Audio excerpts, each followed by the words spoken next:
Hello, हाय, welcome, नमस्ते। मेरा नाम ऋतिक और आज हम फिर से बात करने वाले हैं एक और इंटरेस्टिंग कंसेप्ट के ऊपर। तो ये वीडियो सेमेस्टर 4 और 6 के उन बच्चों के लिए मोस्ट इंपोर्टेंट होने वाली है जिनके पास सब्जेक्ट है intermediate macro economics second policy issue. से चलो शुरू करते हैं आज की वीडियो को। और आज हम बात करेंगे लेसन नंबर 6 के बारे में, जो हमारा यूनिट नंबर 3 के अकॉर्डिंग लेसन नंबर 2 है।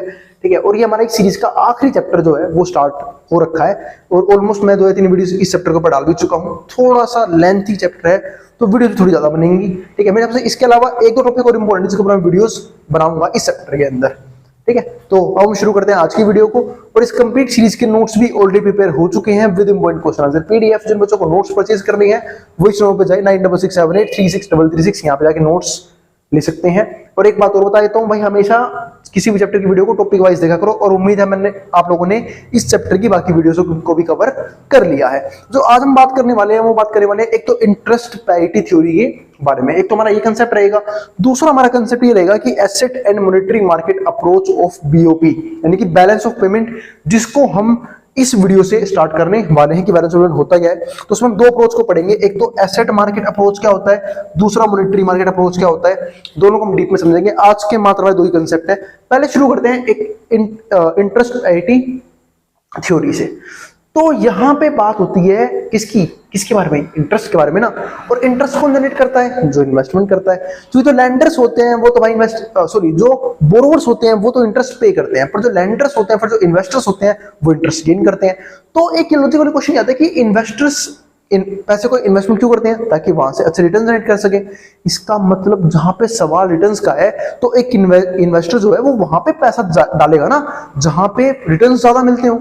यानी कि ऐसी इकोनॉमी, चाहे वो डोमेस्टिक इकोनॉमी हो चाहे वो फॉरेन इकोनॉमी हो, जहां से फालतू आरओआई आएगा, फालतू रिटर्न ऑन इन्वेस्टमेंट, फालतू रेट ऑफ इंटरेस्ट आएगा, मैं वहां पे पैसा इन्वेस्ट करूंगा। तो सपोज करो जैसे कि मान लो मेरे को पैसा इन्वेस्ट करना है, ठीक है, तो मैं अपना पैसा जो है वो दो जगह लगा सकता हूँ। या तो अपने देश की एसेट्स में, यानी कि डोमेस्टिक इकोनॉमी के अंदर पैसा लगा सकता हूं, या फिर फॉरेन कंपनीज में, फॉरेन कंट्री के अंदर, फॉरेन इकोनॉमी के अंदर ही पैसा लगा सकता हूं। डिपेंड करता है रेट ऑफ इंटरेस्ट कहां से ज्यादा मिल रहा है। ठीक है, लेकिन कई बार ना फॉरेन कंट्री में पैसा इन्वेस्ट करने का एक और बेनिफिट मिलता है। आपको एक चीज समझाता हूं। ठीक है, जैसे मान लो मैं एक बात बोलता हूं कि मैंने अपना पैसा इन्वेस्ट किया। सपोज करो मेरे को अपने 10 लाख रुपए इन्वेस्ट करने हैं। और आप लोगों को बता देता हूं कि बात भैया फोन जो कंपनीज होती हैं वो तो बहुत बड़े मार्केट के साथ होती है, तो पैसा भी तो इन्वेस्ट करना पड़ेगा हमें, ऐसा कुछ नहीं है। वहां पे आप फ्रैक्शंस में भी शेयर खरीद सकते हो, या तो चलो फिर भी आपको एक शेयर पूरा लेना पड़ता है, वहां पे हम फ्रैक्शंस में भी शेयर खरीद सकते हैं। ऐसे गूगल के हम फ्रैक्शंस में भी शेयर खरीद सकते हैं। आपने 0.5 शेयर ले लिया, आपने 0.1 शेयर ले लिए, तो सपोज आपको 10 लाख रुपीज जो है वो इन्वेस्ट करने हैं, है ना। 10 लाख रुपीज अगर मान लो मुझे इन्वेस्ट करने हैं तो चाहूं तो मुझे डोमेस्टिक इकोनॉमी इन्वेस्ट कर सकता हूं। लेकिन अगर सपोज करो कि डोमेस्टिक इकोनॉमी और फॉरेन इकोनॉमी मुझे सेम रेट ऑफ इंटरेस्ट दे रही है 10%, तब मैं किस में करूंगा। चलो अगर मान लो कि फॉरेन कंट्री का रेट ऑफ इंटरेस्ट दे रही है तो मुझे तो एज अ रैशनल इन्वेस्टर मुझे फॉरेन कंट्री के अंदर ही अपना पैसा इन्वेस्ट करना चाहिए। लेकिन अगर दोनों सेम दे रही है तब भी मुझे फॉरेन कंट्री के अंदर ही पैसा इन्वेस्ट करना चाहिए। सपोज करो 10 लाख के ऊपर 10% rate of interest Indian rupees में मिल रहा है और 10 लाख रुपए के अंदर same rate of interest foreign country के अंदर भी मिल रहा है, लेकिन मुझे फिर भी फॉरेन कंट्री में इन्वेस्ट करना चाहिए। मतलब भैया क्यों? क्योंकि वहां पे हम जो इन्वेस्टमेंट करते हैं वो डॉलर्स में इन्वेस्ट होता है और हम सब जानते हैं, और मिलेगा रिटर्न किस में, डॉलर्स के अंदर। और हम सब जानते हैं कि as compare to Indian currency dollar की वैल्यू लगातार एप्रिशिएट कर रही है, यानी कि हमारी कंट्री की वैल्यू डेप्रिशिएट कर रही है। तो बताना मत किसी को, मानता हूं हमारी इकोनॉमी खराब हो रही है, लेकिन एज अ इन्वेस्टर मुझे फायदा होगा या नहीं होगा? बिल्कुल होगा, क्योंकि जैसे जैसे हमारे देश की वैल्यू जो है, जैसे जैसे डॉलर्स के कंपैरिजन में इंडिया की जो मनी है, करेंसी है, और कम होगी। मतलब $1 भी 85 रुपए का है, कल को 90 रुपए का होगा, फिर 100 रुपए का होगा, तो मुझे और बेनिफिट होगा या नहीं होगा? बिल्कुल होगा, एज इन्वेस्टर और बेनिफिट होगा। तो हमारी इकोनॉमी हो सकता है खराब हो क्योंकि हमारी करेंसी की डेप्रिशिएट हो रही है और फॉरेन करेंसी की एप्रिशिएट हो रही है, लेकिन एज अ इन्वेस्टर मुझे बेनिफिट है क्योंकि मुझे 10% का रेट ऑफ इंटरेस्ट मिलेगा, ऊपर से वो रिटर्न मिलेगा डॉलर्स के अंदर, जिसकी वजह से कहीं ना कहीं जो एप्रिशिएशन है उस करेंसी की वजह से मुझे रेट ऑफ इंटरेस्ट जो है वो और ज्यादा बढ़ के मिलेगा, मेरी रिटर्न्स और ज्यादा बढ़ चुकी होंगी, है ना। जैसे फॉर एग्जांपल मैं अभी एक यूट्यूबर भी हूँ, पढ़ा रहा हूँ आप लोगों को, ठीक है, और मेरा चैनल भी मोनेटाइज हो रखा है। अब एडसेंस रिवेन्यू भी आता है मेरे पास, तो मेरे को बेनिफिट कब मिलेगा? जब डॉलर ज्यादा प्राइस पे आएगा इंडिया के, या फिर कम प्राइस पे आएगा? ज्यादा प्राइस पे आएगा, मतलब जब $1 की वैल्यू 100 होगी, 110 होगी, 115 होगी, तो उस हिसाब से मेरी पेमेंट भी बढ़ती चली जाएगी, है ना। तो एज ए इकोनॉमी ऐसा नहीं होना चाहिए क्योंकि इकोनॉमी डेप्रिशिएट होती है, बट एज अ इन्वेस्टर ये चीज क्या होती है, इन्वेस्टर के बेनिफिट के लिए होती है। तो ये चीज होती है, इस तरीके से जो है ना कहीं इन्वेस्टर जो है इन चीजों को ध्यान में रखते हुए अपने पैसे को इन्वेस्ट करता है। इसी को यहाँ पे क्या बोलते हैं, इंटरेस्ट पैरिटी थ्योरी। थोड़ा समझते हैं इस चीज को अच्छे से। तो interest rate parity theory also called uncovered interest rate parity, इसको हम यूआईपी यानी कि अनकवर्ड इंटरेस्ट रेट पैरिटी बोलते हैं, इज एन इकोनॉमिक कंसेप्ट। ये एक ऐसा इकोनॉमिक कंसेप्ट है that states that the variance in interest rates between two countries, जो ये दिखाता है कि किस लेवल का डिफरेंस है इंटरेस्ट रेट के अंदर डिफरेंट कंट्रीज के अंदर। तो variance in interest rate between two countries should equal the expected change in exchange rate between their respective currency. तो उसने बोला कि कंट्री शुड इक्वल, वो इक्वल होनी चाहिए the expected change in exchange rate, जो भी हमारा एक्सपेक्टेड चेंज एक्सचेंज रेट के अंदर उसके हिसाब से बिटवीन देयर रिस्पेक्टिव कंट्रीज। तो theory is based on arbitrage principles. तो इंटरेस्ट पैरिटी थ्योरी तो ये बोलती है कि दो कंट्रीज में जो इंटरेस्ट रेट है वो तो सेम होना चाहिए, वो तो इक्वल होना चाहिए ताकि इन्वेस्टर शिफ्ट ना हो पाए। ऐसे मैंने अभी भी एग्जांपल दिया ना, अगर ऐसा ना हो, अगर इंटरेस्ट रेट जो है वो डिफरेंट कंट्रीज में डिफरेंट प्रकार का है, सपोज करो इंडिया में रेट ऑफ इंटरेस्ट 10% ही मिल रहा है, फॉरेन कंट्री में 15% मिल रहा है, तो कोई भी इन्वेस्टर इंडिया की इकोनॉमी में पैसा इन्वेस्ट क्यों करेगा, वो जाएगा फॉरेन कंट्री की स्टॉक मार्केट में, फॉरेन कंट्री की एसेट्स में, फॉरेन कंट्री के बॉन्ड्स में, वहां जाके पैसा इन्वेस्ट करेगा। क्यों? क्योंकि वहां से रिटर्न्स ज्यादा जनरेट हो रहे हैं। तो वही सेम चीज यहाँ पे है। तो इंटरेस्ट रेट पैरिटी थ्योरी, अच्छा तो हमने बात कर भी यहाँ पे बिटवीन देयर रिस्पेक्टिव कंट्रीज। तो theory is based on arbitrage principles which assumes that investors want to optimise returns. क्योंकि सिंपल सी बात है, इन्वेस्टर का एज ए इन्वेस्टर काम क्या होता है कि अपनी रिटर्न्स को मैक्सिमम तक लेके जाए, ऑप्टिमाइज करे रिटर्न्स को by exploiting interest rate differences. और इसका बेनिफिट कब मिलेगा? जब इंटरेस्ट रेट डिफरेंट इकोनॉमी में डिफरेंट रेट पे चलेंगे, तो वो अपने अकॉर्डिंग जहां से ज्यादा मैक्सिमम रिटर्न जनरेट होगा वहां पैसे इन्वेस्ट करके आएगा। अब अगला पॉइंट यहां पे देखते हैं हम यहाँ पे, तो it assumes that a higher rate of interest in one country compare to another. तो ये जो है ये इट एज्यूम्स दैट, ये एज्यूम करता है a higher rate of interest, एक higher rate of interest in one country, एक कंट्री के अंदर, compare to another will encourage investors to shift their investment. तो जब हायर रेट ऑफ इंटरेस्ट मिलेगा किसी कंट्री के अंदर, तो जो इन्वेस्टर है वहां पे मोटिवेट होगा, वो इनकरेज होगा कि अपनी इन्वेस्टमेंट को उसे शिफ्ट कर देना चाहिए फॉरेन स्टॉक मार्केट के अंदर, फॉरेन एसेट्स के अंदर। फॉर एग्जांपल जब कोविड-19 में इंडियन स्टॉक मार्केट बिल्कुल लो पे आ चुका था, बहुत ज्यादा गिर चुका था, बहुत ज्यादा टूट चुका था, मार्केट क्रैश हो गया था, तो उस टाइम पे फॉरेन इन्वेस्टर्स ने बहुत बड़े लेवल पे इंडिया पे पैसा इन्वेस्ट किया था, और तब जो इंडिया की इकोनॉमी है वो बूस्टअप हो गई थी, इंडिया स्टॉक मार्केट बिल्कुल ऊपर चला गया था, और उन्होंने देखा कि अच्छा खासा प्रॉफिट उन्होंने भी यहाँ पे जनरेट किया था इंडियन इकोनॉमी के अंदर भी। तो वो सब क्यों हुआ? क्योंकि उन्हें लग रहा था कि इंडिया की इकोनॉमी बहुत तेजी से ग्रो करेगी, बहुत तेजी से रिकवर करेगी कोविड के बाद। तो इसीलिए जो है ना, जब भी किसी इकोनॉमी के अंदर इंटरेस्ट ज्यादा होता है तो वहां पे जो इन्वेस्टर्स हैं वो एनकरेज होते हैं अपना पैसा लगाने के लिए, तो वो अपने इन्वेस्टमेंट को शिफ्ट करते हैं, shift their investments to country with the higher interest rate की तरफ for increased returns. This capital inflow leads to increased demand. तो ये जो कैपिटल इनफ्लो है leads to increase demand for country's currency with higher interest rate resulting in an increase in value। और फिर क्या होता है, धीरे धीरे वैल्यू भी बननी शुरू हो जाती है। तो increase demand for countries currency with higher interest rate resulting in an increase in value। अब अगला जो पॉइंट हमारे पास वो क्या आता है, concept of interest rate parity is intended to prevent investors from making excessive profit। लेकिन अगर हम बात करते हैं इंटरेस्ट रेट पैरिटी की, जो चाहता है कि जितनी भी फॉरेन कंट्रीज हैं, सॉरी जितनी भी हमारे आसपास कंट्रीज है, ग्लोबली जो भी कंट्रीज हैं, उनके बीच में इंटरेस्ट रेट के बीच में कोई भी डिफरेंस नहीं होना चाहिए, यानी कि वो सेम होना चाहिए। और सेम होना चाहिए और सेम होगा तो क्या होगा, इन्वेस्टर्स एक्सेसिव प्रॉफिट जनरेट नहीं कर पाएंगे। तो वही चीज यहाँ पे है। तो concept of interest rate parity is intended to prevent investors, ताकि इन्वेस्टर बच सके फ्रॉम मेकिंग एक्सेसिव प्रॉफिट से बाय एक्सप्लॉइटिंग इंटरेस्ट रेट का बेनिफिट उठा के एंड एक्सचेंज रेट को यूज करके, exchange rate differences between countries. अब चलते हैं दूसरे टॉपिक की तरफ। तो उम्मीद है आपको इंटरेस्ट पैरिटी थ्योरी समझ में आ गया, काफी बच्चों वाली थ्योरी थी, उम्मीद है इजीली समझ में आ गया होगा। अब समझते हैं asset and monetary market approach, कि asset and monetary market approach of BOP क्या बोलता है, यानी कि बैलेंस ऑफ पेमेंट क्या बोलता है। तो पहले चलती है एसेट मार्केट अप्रोच की तरफ। तो अनलाइक मॉनेटरी अप्रोच को छोड़ दो, तो विच जो हम आगे पढ़ेंगे, which focuses on only a single asset money, जो सिर्फ एक चीज को बात करता है मनी के बारे में। लेकिन आजकल हम सब जानते हैं कि भाई हम हर एक चीज की वैल्यू को मनी से कैलकुलेट करते हैं, तो मनी अप्रोच अपने आप में ही बहुत अच्छा अप्रोच माना जाता है, जो हम आगे रीड करेंगे भी। तो पर फिलहाल हम बात करें एसेट मार्केट अप्रोच की, तो एसेट मार्केट में तो भाई हर तरह के एसेट्स आएंगे, चाहे वो रियल एस्टेट हो, चाहे वो बॉन्ड्स हो, चाहे वो इक्विटीज हो, हर एक तरह के एसेट, हर एक तरह का जो यहाँ पे एसेट है वो ट्रेड किया जाएगा। तो unlike monetary approach which focuses only a single asset money, the portfolio balance approach deals with multiple assets. लेकिन जो पोर्टफोलियो अप्रोच जो डील करता है वो करता है मल्टीपल एसेट्स के अंदर, and integrates analysis of exchange rate behaviour with other financial asset.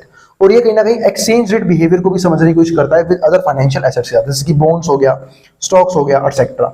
तो because this approach involves more than one financial asset. अब इस अप्रोच के अंदर क्या आता है, अब हमने वहां पे बात करी सारे एसेट्स की, एसेट मार्केट अप्रोच की, तो यहाँ पे एक से ज्यादा एसेट्स के बारे में बात करते हैं।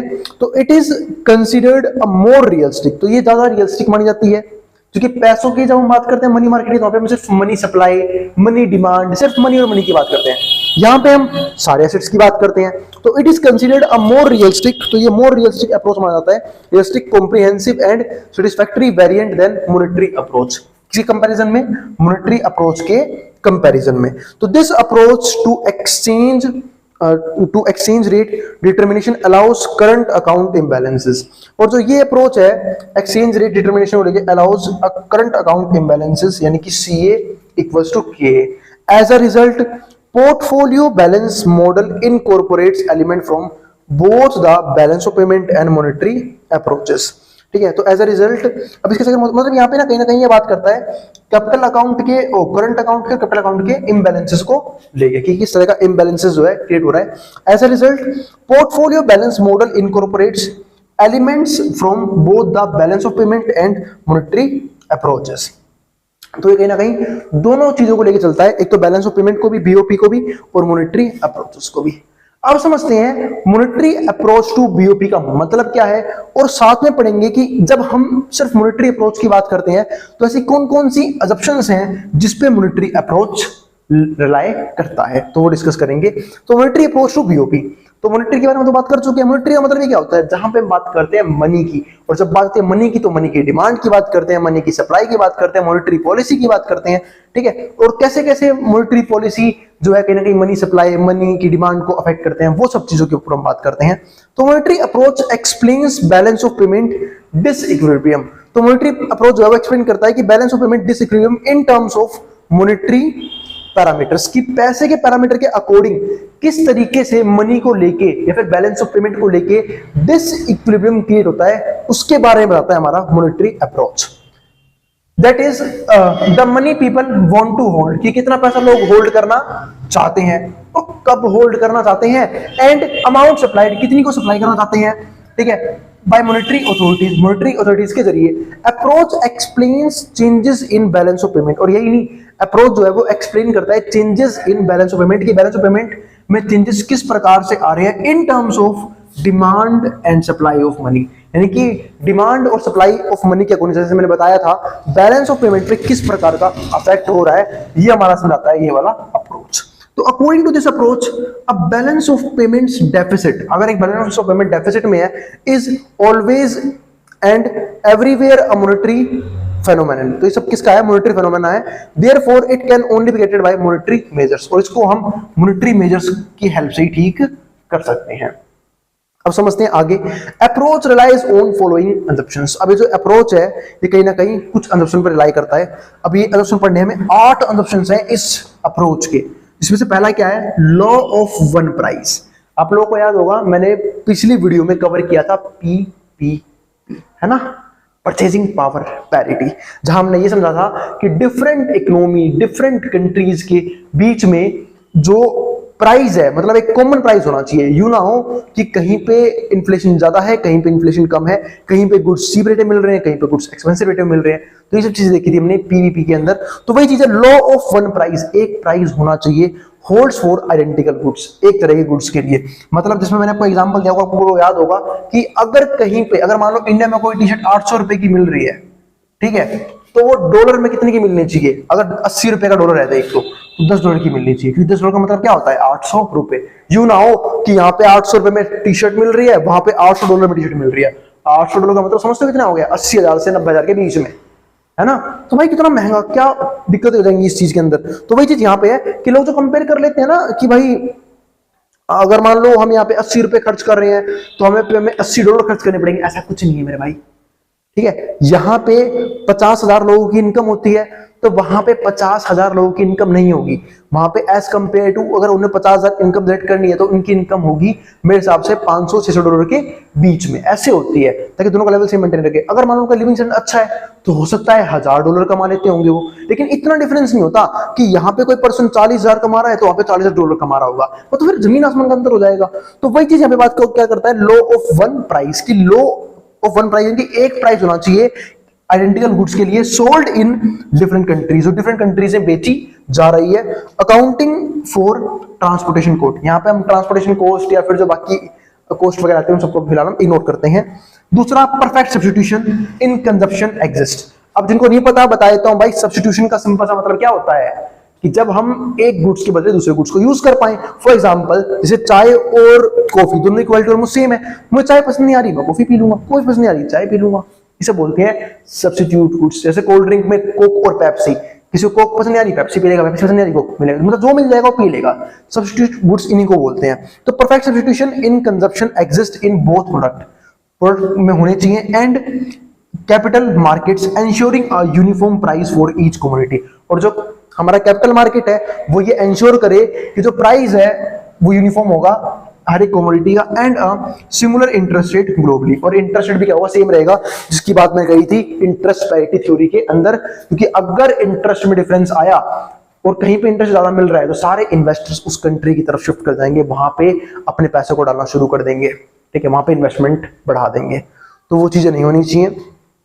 तीसरा, क्योंकि उससे क्या होगा, जिस कंट्री में ज्यादा रिटर्न्स मिल रहे हैं वो कंट्री ग्रो करेगी, जो बाकी कंट्रीज जो है वो ग्रो नहीं कर पाएंगी। तो ऐसा चीजें देखो, फ्लक्चुएशन तो होती है, रेट ऑफ इंटरेस्ट हर जगह सेम भी नहीं है, बट ऑलमोस्ट कोशिश रहते हैं कि सेम ही रहे, ज्यादा डिफरेंस ना हो, बहुत ज्यादा की डिफरेंस, ऐसा डिफरेंस ना हो कि ह्यूज डिफरेंस कर दिया कि सारे इन्वेस्टर जो है वो एक ही तरफ क्या हो गए, शिफ्ट कर गए। तीसरा क्या आता है, level of output for a country is considered exogenously determined. जो लेवल ऑफ आउटपुट है वो पहले ही पता होना चाहिए कंट्री के अंदर कितना डिटरमाइंड, कितना हमें प्रोड्यूस करना है। फोर्थ क्या आता है, all countries are presumed to operate at a full employment, कि जो ऑपरेट कर रही है किस पर कर रही है, फुल एम्प्लॉयमेंट पे। ये भी इसका एक इंपॉर्टेंट असम्पशन है। जिनको नहीं पता, फुल एम्प्लॉयमेंट का सिंपल सा मतलब बता देता हूं कि वो लोग जो काम करने के एबल हैं और काम करना चाहते हैं, उन्हें एक इकोनॉमी के अंदर जॉब मिले, उसको हम बोलते हैं फुल एम्प्लॉयमेंट की सिचुएशन। क्योंकि एक कंट्री के अंदर एक वर्ड होता है लेबर फोर्स। लेबर फोर्स का मतलब क्या होता है, लेबर फोर्स के अंदर वो लोग आते हैं जिनके पास एबिलिटी है, ठीक है, अब चाहे उन्हें काम मिला हो चाहे काम ना मिला हो, ठीक है, पर वो काम करना चाहते हैं, तो सब किसका पार्ट में, लेबर फोर्स का पार्ट बनते हैं। और लेबर फोर्स का पार्ट जो भी लोग बन रहे हैं जिनके पास एबिलिटी है, ठीक है, वो काम करना भी चाहते हैं। उनमें ऐसे लोग भी होंगे जिन्हें काम मिला होगा, ऐसे लोग जिन्हें काम नहीं मिला होगा, पर उन्हें काम मिलना चाहिए, उसको बोलते हैं फुल एम्प्लॉयमेंट की सिचुएशन। क्योंकि आप ये नहीं बोलोगे कि हर एक व्यक्ति को काम मिलना ही मिलना चाहिए, क्योंकि कुछ लोगों की इच्छा ही नहीं होती काम करने की। अब जिनकी इच्छा ही नहीं होती, जिनका मन करता है पूरे दिन बैठ के इंस्टा पे रील देखता रहूं, यूट्यूब पे शॉर्ट्स देखता रहूं, या फिर आलतू फालतू के वीडियोस की आज कौन सी कंट्रोवर्सी बिल्कुल ट्रेंडिंग पे है वो सब देखता रहूं, तो ऐसे लोगों को कौन काम पे रखेगा। ऐसे लोग काम ही नहीं करना चाहते जिंदगी में, कह रहे हम यूं ही चल मार रहे हैं, हमें बेरोजगारी फील ही नहीं होती, ठीक है, और फील होने देती। ये हमने एक नाजुक सा फोन ले रखा है, ठीक है, फोन, इसमें 200-250 रुपए का रिचार्ज होता है, इंटरनेट मिल रहा है, और लोग कह रहे हैं अरे वाह, बेरोजगारी बिल्कुल फील ही नहीं होने देती है। तो ये बस स्क्रॉल करते रहो, टाइम निकलता रहेगा, जिंदगी यूं ही निकल जाएगी स्क्रॉल करते करते, ठीक है। तो ये चीज है, घर वाले सोचते हैं हमने तुम्हें इसी दिन के लिए पैदा किया था, है ना, ताकि तुम लोग बैठ के रील स्क्रॉल करते रहो, हम बुढ़ापे तक कमाते रहेंगे, ठीक है। तो ये थोड़ा सा मैंने टोन मार दिया, बट ठीक है, जिस एज में चाहे मैं हूं चाहे आप लोग हो, ठीक है, ये टाइम होता है अपनी लाइफ अपने करियर को बनाने का। तो यहाँ पे जितनी मेहनत की जा सकती हो ना, मेरे साथ उतनी झोंक देनी चाहिए, अपनी फुल कैपेबिलिटी, खासकर अपने अर्ली 20s के अंदर, 20 से 30s के अंदर इतनी मेहनत कर देनी चाहिए कि 30 के बाद ना हम एक अच्छा लाइफ अपनी फैमिली वालों को भी दे पाए, खुद भी एक अच्छे लाइफ के अंदर रहें, ठीक है। तो उस चीज के लिए स्ट्रगल करना काफी जरूरी होता है, ठीक है। तो ऑल कंट्रीज, तो ये मैंने एक बात कर ली, फुल एम्प्लॉयमेंट का मतलब क्या होता है, ठीक है, वहां थोड़ा सा मैंने मोटिवेशन सही प्रोवाइड कर दिया, मैं जल्दी करता नहीं, ठीक है, पर थोड़ी सी बात करनी भी जरूरी होती है। With wage and price flexibility ensuring that output remains at full employment levels. हम यहाँ पे भी बात करते हैं कि जो आउटपुट है वो क्या होना चाहिए, फुल एम्प्लॉयमेंट लेवल के अंदर ही प्रोड्यूस होना चाहिए, तभी तो हम बोलेंगे कि आउटपुट मैक्सिमम जनरेट हो रहा है। क्योंकि जब सब लोगों को काम मिल चुका है, और सब लोगों को काम मिलने का मतलब क्या है कि हमने अपने हर एक रिसोर्स यूज कर लिए हैं, और जब हमने सारे रिसोर्स यूज कर लिए तो सिंपल सी बात है आउटपुट भी मैक्सिमम जनरेट होगा ऐसी सिचुएशन में। तो ये हो गया हमारे पास एक। फिफ्थ पॉइंट आता है अंडर फिक्स्ड एक्सचेंज रेट। जब हम बात करते हैं फिक्स्ड एक्सचेंज रेट की, और उम्मीद है कम से कम आप लोगों को फिक्स्ड एक्सचेंज रेट पता है ना, पता है ना, बताऊं क्या होता है, इसको सेंट्रल बैंक डिटरमाइन करता है ना। याद होगा आप लोगों को मैंने पढ़ाया था कि फिक्स्ड एक्सचेंज रेट क्या होता है, फ्लोटिंग एक्सचेंज रेट क्या होता है, और उन लोगों के तो बिल्कुल ऊपर से जाएगा। जो लोग बेचारे आते हैं सीधा कहेंगे आप तो हम लास्ट वाली वीडियो देखेंगे हमारा सारा कंसेप्ट कवर हो जाएगा, ठीक है। तो under fixed exchange rates, stabilisation of currency. तो करेंसी को क्या करना है यहाँ पे, स्टेबलाइज करना of currency flows deemed impossible due to global adherence of law of one price. तो ऐसी चीजों में ना फिक्स्ड एक्सचेंज रेट जो है वो कहीं ना कहीं करेंसी को वन प्राइस पे लेके आने की पूरी कोशिश करता है, ताकि एक प्राइस पे ही जो है वो कहीं ना कहीं चीजें जो है मेंटेन्ड रहे। इसके बाद इसका मतलब, क्योंकि एक सिंपल सी बात है, मैंने बोला था लॉ ऑफ वन प्राइस, क्योंकि अगर ह्यूज डिफरेंस हो गया एक कंट्री के करेंसीज के बीच में या फिर इन्फ्लेशन के बीच में, तो उसकी वजह से बहुत सी दिक्कतें पैदा हो सकती हैं, वो ऐसी चीजें यहाँ पे नहीं होनी चाहिए। अब आता है हमारा 6 पॉइंट क्या है, demand for money is categorised as a stock demand. जो डिमांड फॉर मनी है उसको हम यहाँ पे कैटेगराइज कर सकते हैं as a stock demand and remains a stable function of income. जहां पे हम, ठीक है, तो स्टॉक डिमांड के बारे में बात कर ली, remains a stable function of. अब स्टेबल फंक्शन किसका होता है, एक स्टॉक डिमांड जो है वो स्टेबल फंक्शन किसका होगा, इनकम का होगा, प्राइसेस का होगा, वेल्थ का होगा और इंटरेस्ट रेट का होगा, ठीक है। यानी कि ये वो फैक्टर्स आते हैं जो कहीं ना कहीं स्टॉक डिमांड को इन्फ्लुएंस कर सकते हैं। इनकम भी इन्फ्लुएंस कर सकता है, प्राइस भी डिमांड को इन्फ्लुएंस करता है, वेल्थ भी करता है लोगों की, और इंटरेस्ट रेट भी लोगों की डिमांड को इंपैक्ट करता है। अगर मैं थोड़ा और डीप में समझाऊं तो इनकम डिमांड को कैसे इफेक्ट करेगा, भाई इनकम ज्यादा लोग डिमांड ज्यादा करेंगे, इनकम कम डिमांड कम करेंगे। आपने लॉ ऑफ डिमांड पढ़ा होगा, लॉ ऑफ डिमांड का प्राइस से नेगेटिव रिलेशन होता है, प्राइस बढ़ेगा डिमांड कम होगी, प्राइस कम होगा डिमांड बढ़ जाएगी। वेल्थ की जब हम बात करते हैं तो भाई वेल्थ जितनी ज्यादा होगी डिमांड उतनी फालतू करेंगे, क्यों, क्योंकि पैसा रखा हुआ है, अंधा पैसा पड़ा हुआ है, तो भाई डिमांड भी फालतू करेंगे, है ना। और जब हम बात करते हैं इंटरेस्ट रेट की, अरे ये तो बहुत ही अच्छा है, जब इंटरेस्ट रेट बढ़ेगा तो जो लोन लेने वाले हैं वो डिमांड कम करेंगे, क्योंकि इंटरेस्ट रेट बढ़ने की वजह से जो बोरोवर्स हैं वो लोन कम ले पाएंगे, यानी कहीं ना कहीं मनी सप्लाई कम होती है ना, इंटरेस्ट रेट बढ़ने की वजह से, क्योंकि कॉस्ट ज्यादा पड़ेगी लोन लेने की, तो पैसा नहीं आएगा, डिमांड कम करेंगे, ठीक है। और अगर इंटरेस्ट रेट कम होगा तो डिमांड फालतू करेंगे। अगला पॉइंट क्या आता है, 7th पॉइंट, ठीक है, लेकिन ध्यान रखना लैंडर्स इसका उल्टा करते हैं, है ना, बताऊं कैसे।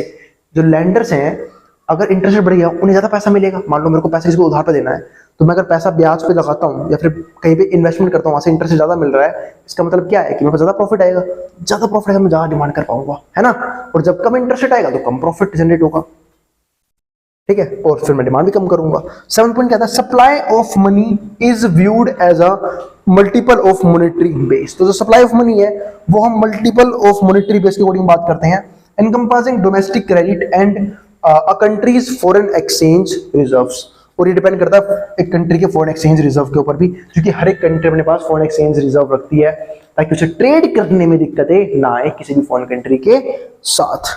अब चलते हैं 8वें पॉइंट के ऊपर और वीडियो का आखिरी point, demand for nominal money balances. जब हम बात करते हैं डिमांड किसकी, नॉमिनल मनी बैलेंसेस की, is positively correlated with nominal income. इसका मतलब क्या है कि नॉमिनल मनी बैलेंस बढ़ेगा जब नॉमिनल इनकम बढ़ेगी, नॉमिनल मनी बैलेंस कम होगा जब नॉमिनल इनकम कम होगी। तो ये हमारे कुछ असम्पशंस थे, हमने मॉनेटरी अप्रोच ऑफ बीओपी की बात भी कर ली, साथ में एसेट मार्केट अप्रोच की बात भी कर ली और इंटरेस्ट पैरिटी थ्योरी भी समझा दिया। तो कोई डाउट हो, कोई भी क्वेरी हो, अब बेझिझक कमेंट में लिख देना, मैं उस क्वेरी को सॉल्व करने की पूरी कोशिश करूंगा।